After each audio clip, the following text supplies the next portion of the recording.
স্বাস্থ্যকর্মী নেবে সরকার, যার মধ্যে ৮০% হবে নারী। ২ মে সিলেট সিটি কর্পোরেশন আয়োজিত সুধী সমাবেশে প্রধান অতিথির বক্তব্যে প্রধানমন্ত্রী তারেক রহমান এসব কথা জানান।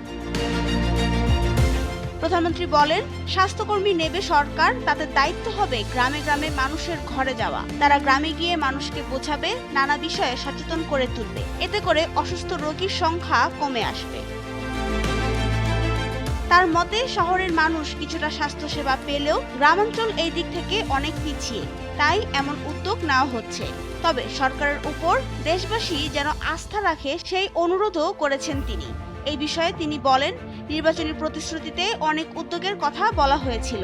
বর্তমান সরকারের বয়স কম সময় হলেও প্রতিশ্রুতি বাস্তবায়নে এরই মধ্যে কাজ শুরু হয়েছে।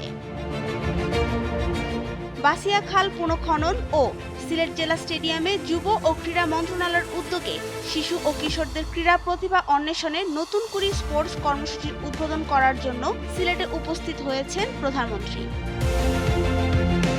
নাবিলা রহিম, সময়ের আলো।